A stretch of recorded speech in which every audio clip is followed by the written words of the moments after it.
I pulled in close to the service gate until the sign filled most of my windshield. The road behind me was empty. No headlights, no hikers, no stray voices carrying through the trees.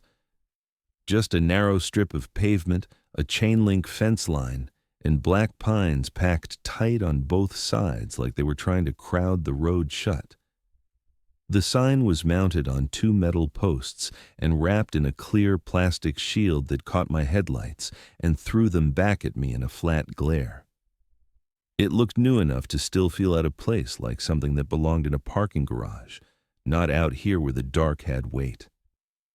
Clear by 10:30 p.m. That was all it said, bright and clean, no warning language, no explanation, no for your safety, just a time. Under the message, a countdown sat in blocky digits. It ticked down once a second, steady, calm, like it didn't care who was watching. I glanced at the clock on my dash, then at my phone. The time was right where it should be. The minutes matched. The seconds were close enough that it didn't matter, but the countdown didn't. It was off by exactly 1 minute, not drifting, not lagging, not skipping. Just wrong in a clean, specific way, like someone had said it and walked away. I checked again, because that's what you do when something small doesn't line up. You assume you're the one who's wrong. I bounced between my dash, my phone, and the sign. I did it 3 times, then 5. Then I held my phone up near the windshield so I could see both the screen and the sign at the same time. My clock stayed steady. The countdown stayed steady. Still wrong. It wasn't dramatic. The sign didn't flicker. The digits didn't smear. The lights didn't dim or surge. There wasn't a single moment where it felt like a power issue or a glitch. It was just a perfect countdown toward 10:30 that didn't match the time I was living in. I killed my headlights, and the sign became the brightest thing in the world. The trees disappeared into one solid wall of black. The countdown kept ticking like a heartbeat. I stared at it long enough that my eyes started to feel dry. Then I looked away, out into the dark, trying to spot anything that could explain why a timer would be set wrong out here. There was nothing. No movement, no reflective eyes, no wind in the branches. The silence was what got me. Not the normal kind of night silence where you can still hear tiny things if you listen hard enough. This was like someone had pressed a thumb over the whole place and held it. I opened the door and stepped out. Cold air hit my face and made my nose feel hollow. My boots crunched softly on gravel near the gate. The sound died fast, like it didn't want to travel. Up close, the sign looked even more ordinary. Scratches on the plastic cover. A few streaks where rain had dried, metal bolts, a small maintenance sticker on the lower corner. I leaned in and scanned the edges for cracks. I traced a finger along the seam, expecting to feel moisture trapped inside. I crouched to look for exposed wiring, a loose panel, anything, nothing. Behind the sign, the trees didn't sway. They just stood there, and the quiet felt timed, like the whole place was holding its breath until that countdown hit 0. I stayed there a second too long, long enough for the cold to start creeping through my shirt. Then I got back into the car and shut the door. The countdown was still off by a minute. I shut the door and drove back anyway. Most nights in Yosemite felt routine until they didn't. Night shift wasn't the version of the park people paid for. Nobody lined up for a locked trailhead under weak floodlights or a pullout where the wind cut through your jacket. At night, Yosemite felt like infrastructure. Asphalt, barriers, radios, and the parts of the place that only mattered when you were the one responsible for keeping it from going sideways. I was seasonal, which meant I wore the same uniform, carried the same radio, and drove the same marked rig as everyone else, but I didn't have the same weight behind my name. I got the hours nobody fought over, late runs, long loops, quiet work that didn't earn you thanks. It only earned you problems if you missed something. There was a rhythm to it. We started with the easy places first. The areas tourists treated like their personal backyard. Trailheads where someone always left too late because the sunset was worth it. Pullouts where a car would be stopped in the lane like the road belonged to them. Day-use areas with picnic tables that still had trash on them even after the last family drove away. We moved methodically. Headlights over gravel, flashlights through bathrooms, quick sweeps behind a few trees, looking for the simple stuff that turned into emergencies if you ignored it. And then we got to the part the night revolved around. One restricted zone had its own closure time, 10:30, and it wasn't a suggestion. It didn't mean the whole park shut down at 10:30. It meant one specific area did, a chunk of land with posted signs, a service gate, and a line on the map you didn't cross after that time unless you had a reason you could defend later. The rule was always the same. Clear it before 10:30 and confirm it every night the same way until it felt like muscle memory. Dispatch backed us up the way dispatch always does, with cameras on key roads and lots, and when the weather cooperated, a thermal drone that could scan tree lines we couldn't see from the road. It wasn't magic.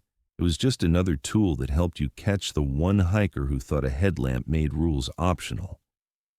I told myself I liked routine because it made the job clean. You do the steps, you check the boxes, and you go home. The truth was, I needed it. I'd come from a place where following procedure was treated like the safest thing you could do. And one night, I followed an order the way I'd been trained to follow it. Automatic, obedient, no second guessing. Somebody got hurt because I didn't stop and think. I didn't talk about it, but it lived under my skin anyway, and it left me with one ugly problem that never went away. I couldn't stand the idea of leaving someone out there once I knew they were still out there. The station at night smelled like old coffee and disinfectant, and the lighting was harsh in that way government buildings love, like they're afraid dim light will make you lazy. Maps covered the walls. Notices sat taped up so long the corners curled. There were details you didn't notice at first, the kind that only registered once you'd walked the same hallway enough times. Near dispatch there was a board most people didn't look at, not because it was hidden, but because it didn't invite questions. Across the top it read, "Retired call signs," and 3 codes beneath it were crossed out in thick marker. No replacements, no neat explanation, just 3 voices struck through like that was all there was to say. Down the hall, past the supply room, the gear hooks and lockers told the same story in a quieter way. Most spots were lived in, boots drying, jackets thrown over a hook, gloves hanging limp by the fingers. But 3 hooks stayed empty no matter how many nights passed. The old name tape was still stuck above each one, edges curled, letters faded, and dust had settled in a clean outline where fabric used to hang. There was a plaque, too, not where visitors could see it and ask you what happened, but tucked in a back corner near a mop sink, half blocked by folded caution signs. 2 names had "killed" beside them. 1 had "not recovered." No story under it, no comforting paragraph, just the words as blunt as a posted closure time. Hank never looked at any of it. He walked those halls like his eyes had learned what to skip. He also moved through prep the same way every night, like the job was a series of small habits that kept you alive. He checked lights, checked the spare radio, checked batteries without making a big deal out of it. Tyler made a big deal out of everything. Young, quick, always one inconvenience away from snapping. He leaned against the counter like the building offended him. "I hate nights," he said, flat and annoyed. Chris stood nearby with a paper cup, doing that thing people do when they've accepted the coffee is bad but drink it anyway. "Coffee's trash," he muttered, half joking. Hank didn't react. He just glanced over the gear like he was counting it without counting, then looked at us like he was making sure we were as ready as we thought we were. "Check your batteries," he said. Outside, around 10:25, something usually shifted. It was subtle enough that you could miss it if you were talking, but once you noticed it, you couldn't unnotice it. The sound would drop a notch, like the park turned the volume down. Not silence, not peace, just less. And the radio hiss would change along with it, not louder, not distorted, just closer somehow, like the noise had moved from the speaker to the space right next to your ear. Most nights I blamed the mountains, the wind, the way radios acted in broken terrain. I trusted the boundary because we cleared it before 10:30 and stayed out after. We'd go back in and call it a night. That night, the radio changed everything. The radio cracked as we were finishing the last sweep on the day-use loop, and I could tell from the tone alone it wasn't another routine note about a gate left open or a car parked wrong. Dispatch didn't waste words at night. She didn't need to. 3 heat sources, north switchback, she said, clipped and professional. For a second, nobody spoke. I pictured the area in my head without trying, the way you do when you've driven the same roads enough times. Area 12 wasn't a single trail or a single parking lot. It was a chunk of terrain stitched together by service roads, short access spurs, and narrow switchbacks that dropped into darker pockets where the trees leaned in. The north switchback was one of the spots you couldn't see from the main road.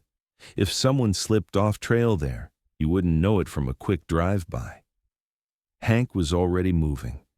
He didn't ask dispatch to repeat it. He didn't ask if the drone was sure.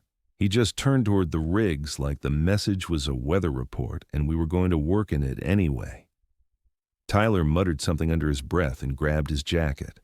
Chris picked up his cup, took one last sip, and made a face like it burned wrong.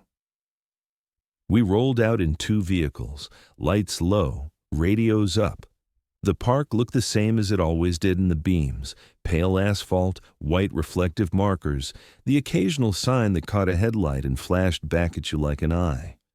It should have felt normal. It should have felt like another stupid late hiker we'd guide back to a car with a lecture and a warning. Dispatch stayed in our ears as we took the service road toward the gate access, giving us short updates like she was reading off a screen without emotion. She called the signatures heat sources, not people. That's what the drone saw. That's what it knew. We were not far in when the radio clicked again, and the calm in her voice tightened. Dispatch said they were losing eyes on the thermal feed. "All units, pull out, now," she said, sharper. I looked at the dashboard clock without meaning to. The minutes had gotten away faster than they should have, the kind of fast that didn't feel earned. 10:30 was close. "Man, it's 10:30, Chris said, uneasy. Hank didn't answer him. He kept driving, both hands steady on the wheel, eyes on the road like he was measuring distance instead of speed. Tyler had already switched from annoyed to angry, like the order was personal. "Orders are orders," he snapped. We hadn't even reached the point where the trail access peeled off, and I could feel the argument forming before anyone said the first real sentence. The air in the cab changed. The radio hiss felt closer, almost pressed against the glass. I keyed my mic before I even fully decided to. "They're still out there," I said. Tyler's brake lights flared in front of us as he slowed hard, like he wanted the whole convoy to stop and listen. "Dispatch said pull out," Chris added, forcing it. I could hear him trying to sound like he believed it, trying to make the order feel like safety instead of surrender. Up ahead, the trees swallowed the service road's edges. The switchback area was close enough that I could taste it in my head, that awful mental math where you convince yourself you can do something impossible because the distance sounds small. "We're close. We can get them," I said. Tyler turned in his seat and stared back through his open window like he wanted me to feel stupid. "If you want to play hero, go alone," he said, bitter. His voice didn't have fear in it yet. It had irritation, like I was making his night harder than it needed to be. "Don't drag us into your shit," he growled, voice tight. I didn't have a clean answer for that. I couldn't tell him I'd learned what happens when you follow an order that feels wrong and pretend it doesn't matter. I couldn't explain that the guilt didn't care about policy or pay grade. I just knew what my mind was doing, the way it locked onto those 3 heat signatures and refused to let go. Dispatch came back in, and now there was no softness left in her delivery. "Final warning. Return to staging," she said, firm and final. Tyler didn't even argue with dispatch. He argued with me by moving. His truck swung around in a hard, impatient arc, tires spitting a little gravel as he angled back toward the wider road. "Fuck this! I'm leaving!" he spat. Chris hesitated, looking between the road ahead and Tyler's taillights. His shoulders were tight like he was bracing for something he didn't want to admit was coming.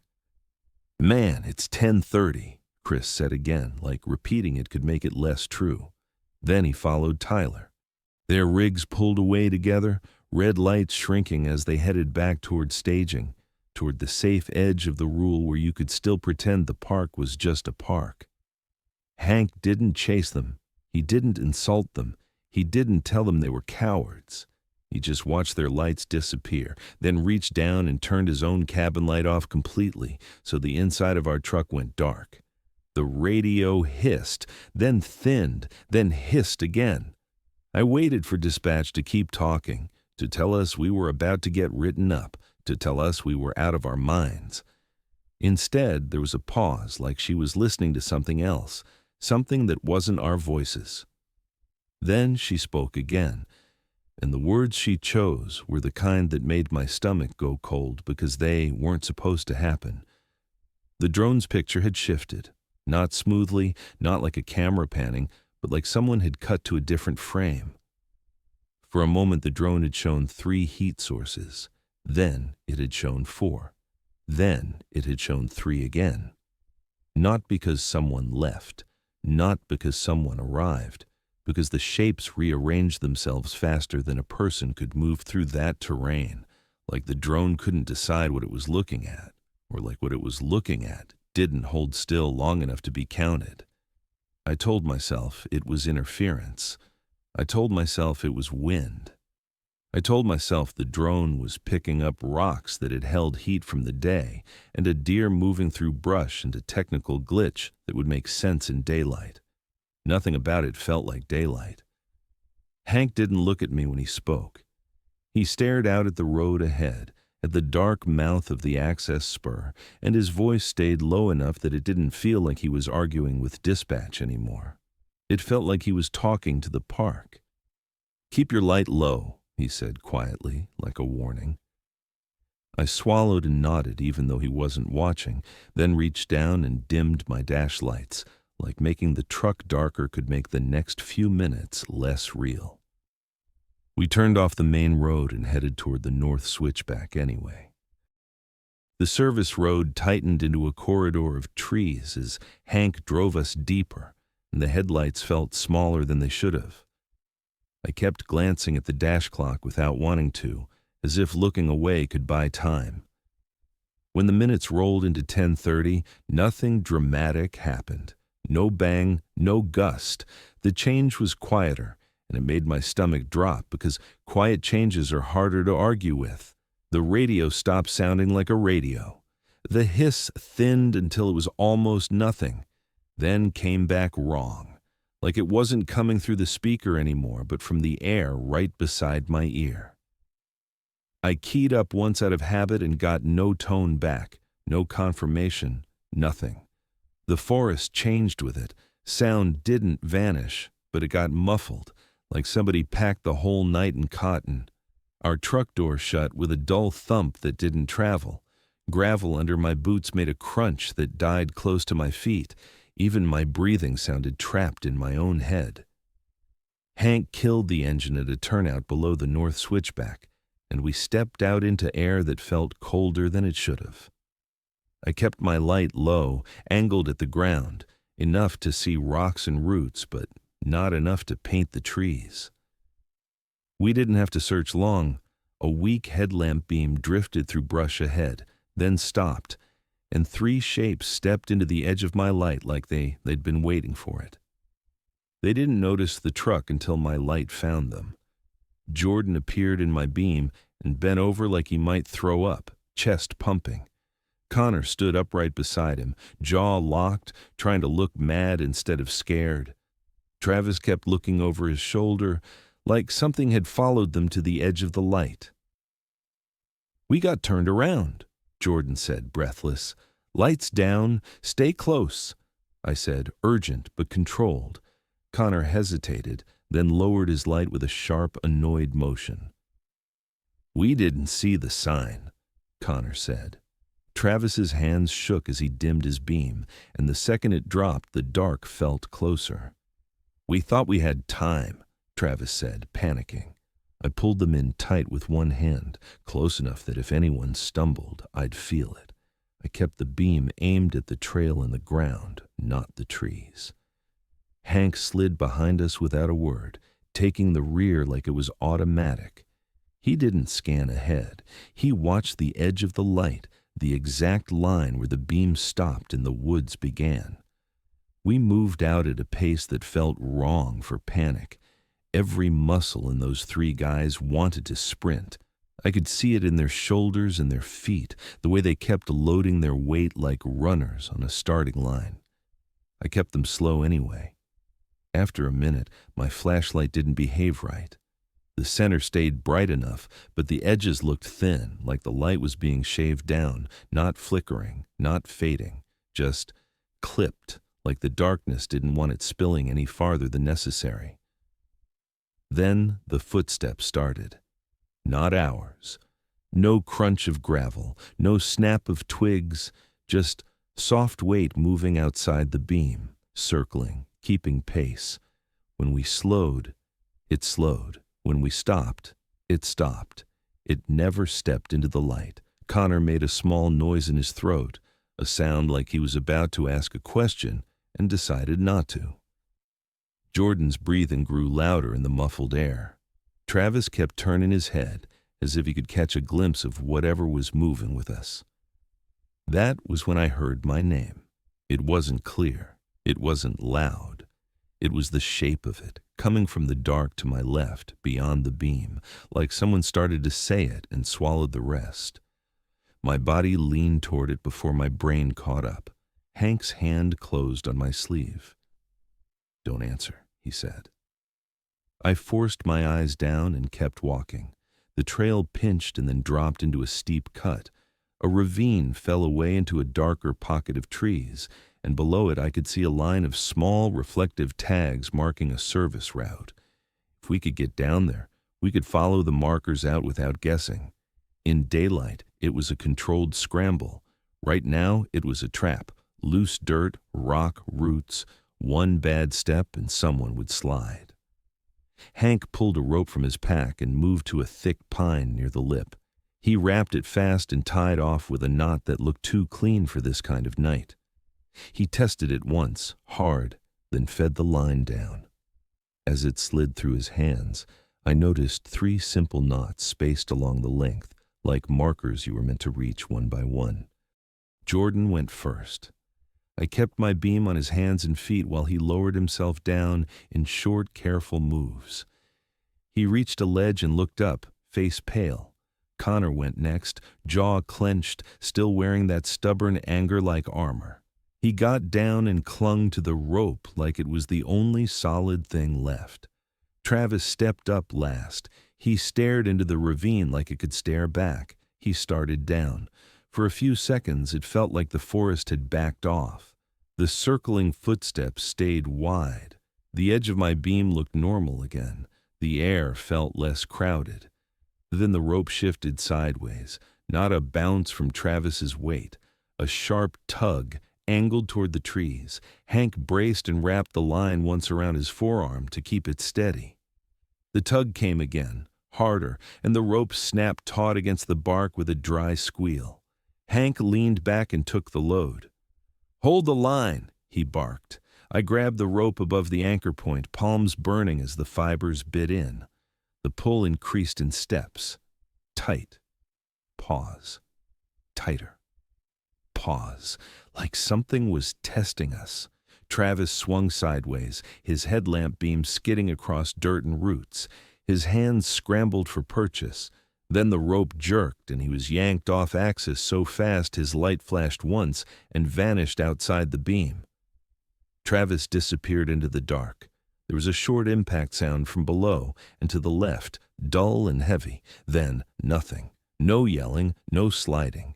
Just the muffled air swallowing it all. Jordan shouted from below, but his voice sounded wrong, like it couldn't get traction. I pulled on the rope like a fool, trying to drag Travis back through sheer force, and the line answered by pulling back with something that didn't get tired. Hank slammed a shoulder into me, forcing me off the anchor. "Cut it! Now!" he shouted over the pull. My hand locked. My mind refused for a fraction of a second, that old guilt flaring hot. "No!" I blurted. The rope began to slide, bark squealing under it. If it took the line, it would take the anchor. If it took the anchor, it would take us. I cut. The blade bit through the fibers and the rope didn't drop. It snapped sideways with violent speed and whipped into the trees like it had been tied to something moving fast. The release threw Hank off balance. He staggered on loose dirt, and I reached for his vest. The pull hit him from the side, not down the ravine. It caught him at the edge of my beam and dragged him sideways into the woods like an invisible hook had found his chest. His flashlight beam jerked across trunks and needles, then cut out. I grabbed fabric for half a second. I felt the hard edge of his radio. Then it tore free from my fingers. "Don't pull me, just go," he said, hard and final. And Hank was gone past the beam's edge, swallowed by the woods while the night stayed muffled and close around the space he'd left behind. I didn't have time to understand what had just happened on the slope. If I stopped and let my mind catch up, I'd turn around and start yelling names into the trees. I'd start climbing back up, grabbing roots and rocks, trying to undo a thing that didn't undo. Whatever was out there didn't feel like something you could argue with, and the only advantage I had left was motion. Jordan and Connor were already on the lower service route, staring up toward the ravine like the dark might spit Travis back out if they waited long enough. Their faces looked washed out under my low beam. Jordan's chest kept hitching like he couldn't get air to go all the way in. Connor stood stiff, eyes fixed on the edge where Hank's light had died. Jordan leaned toward me, keeping his voice down. "What the hell was that?" he whispered, shaken. "Don't talk, just move," I said, tight and fast.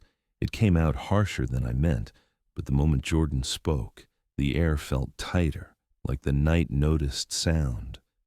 Maybe that was just fear, but I wasn't going to test it again. I grabbed Jordan's sleeve with my left hand, Connor's shoulder with my right, and started guiding them down the route before either of them could plant their feet. Connor's voice cracked as he spoke Hank's name. "Where's Hank?"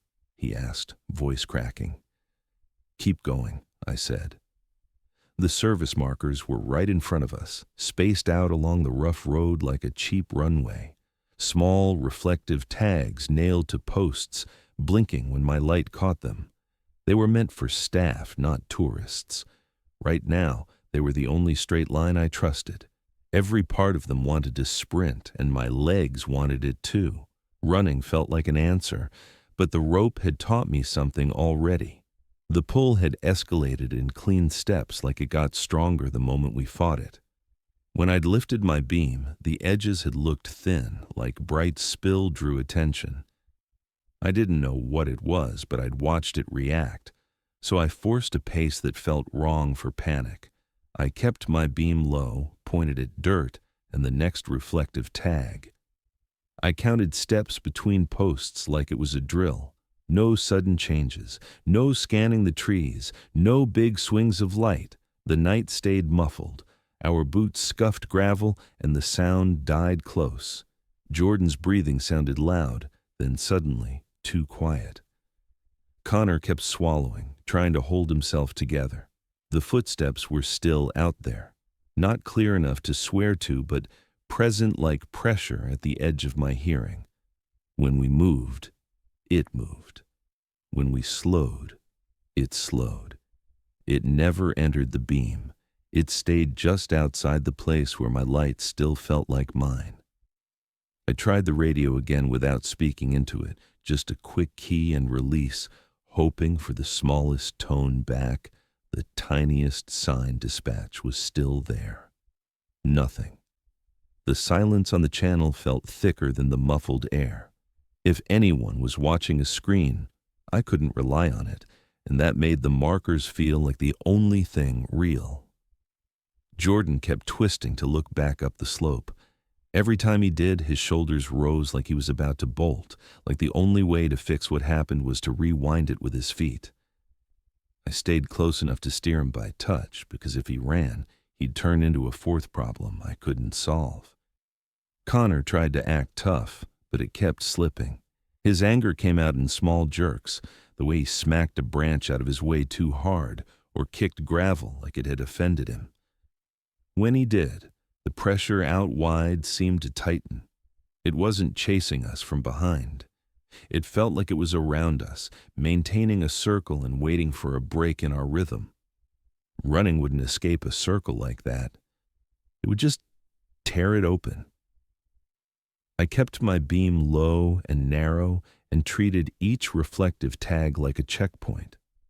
The posts weren't perfectly aligned, but they were consistent enough to follow, and I started noticing other hints that this route had been used at night. Scuffed rock by one post, a strip of survey tape tucked low on a branch near another, dirt packed down in a way that said boots had gone this way many times.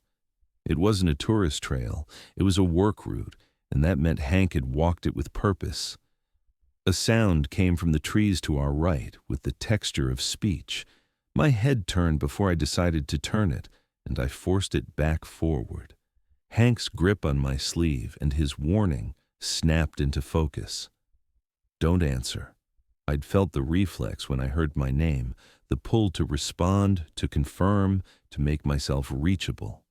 It hadn't felt like curiosity. It had felt like compliance. That gave me the first rule I could use. If it tried to get you to answer, the safest thing you could do was refuse. Silence wasn't bravery. Silence was staying out of its hands.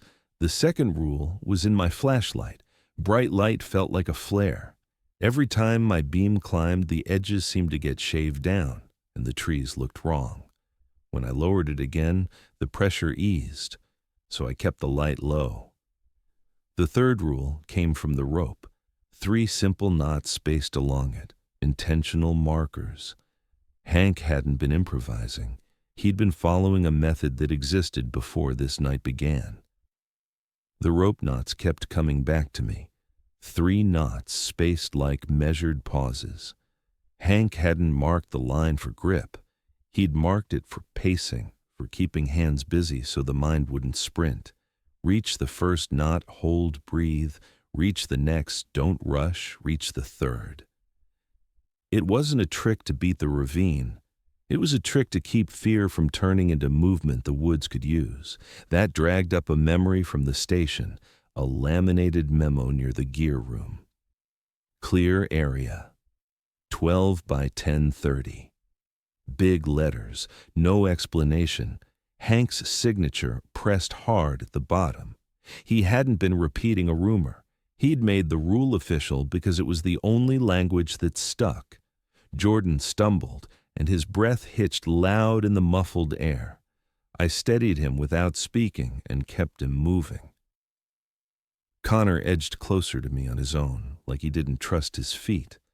The pressure out wide tightened for a moment, like something leaning in. Jordan's mouth opened, and I knew he was about to talk again. I squeezed his sleeve once, hard enough that he flinched and he shut his mouth. We kept the slow rhythm, marker to marker. I watched the reflective tags flash and fade and used that tiny blinking to anchor my brain. If the night wanted panic, it wasn't going to get it from my feet. The service route widened slightly as we went, the grade leveling out. The posts came more regularly. Even the muffled air felt a fraction less heavy, like the blanket over the park was thinning. At the last post, the reflective tag flashed in my beam. Then there was nothing ahead but a wider service road curving toward the access gate.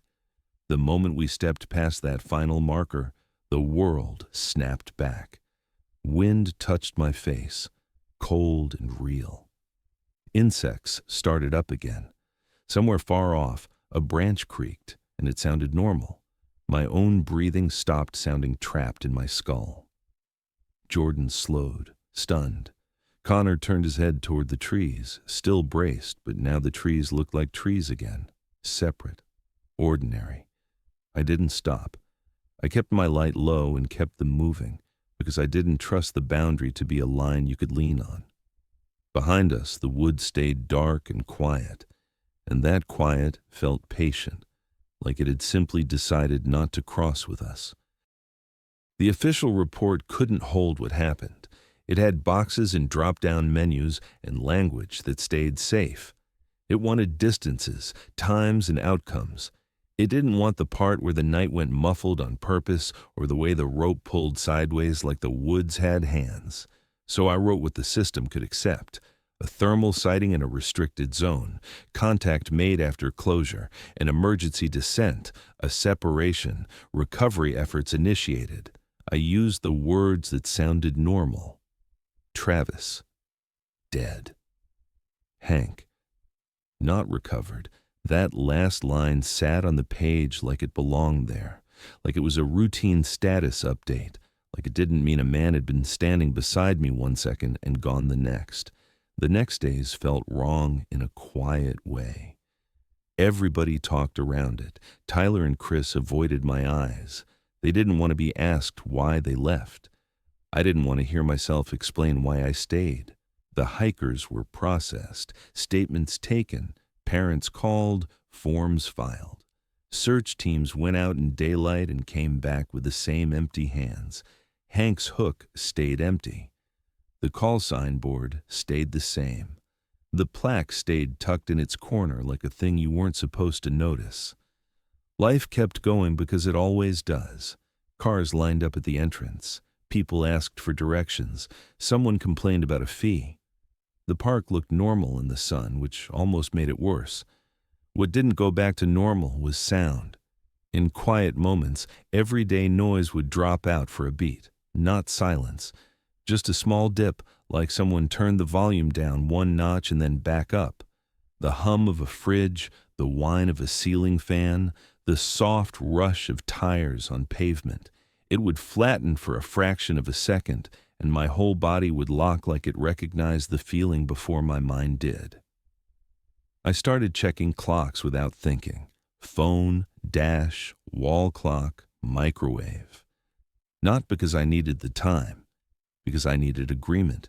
And even when they matched, I didn't relax. Matching started to feel like luck instead of proof. A week later, I drove past a different service area near the edge of the park. Not the same gate, not the same road, just another electronic board near a maintenance yard that usually cycled through boring notices. It was bright in my headlights, clean and ordinary. A message, a time, a countdown running underneath. I didn't read the numbers out. I didn't want to. I checked my dash clock, then my phone.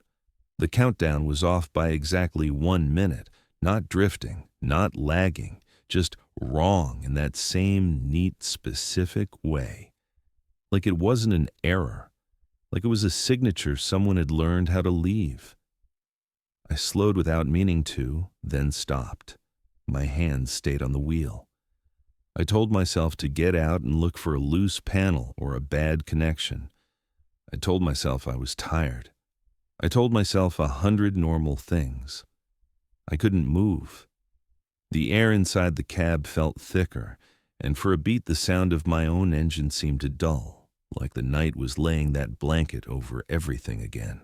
Then my radio clicked once, and in the thin hiss that followed, Hank's voice came through, thin and wrong. "Cut it." I didn't answer. I didn't touch the mic. I just put the truck in drive and kept going, staring straight ahead while the countdown kept ticking behind me, still off by a minute, like it had all the time in the world.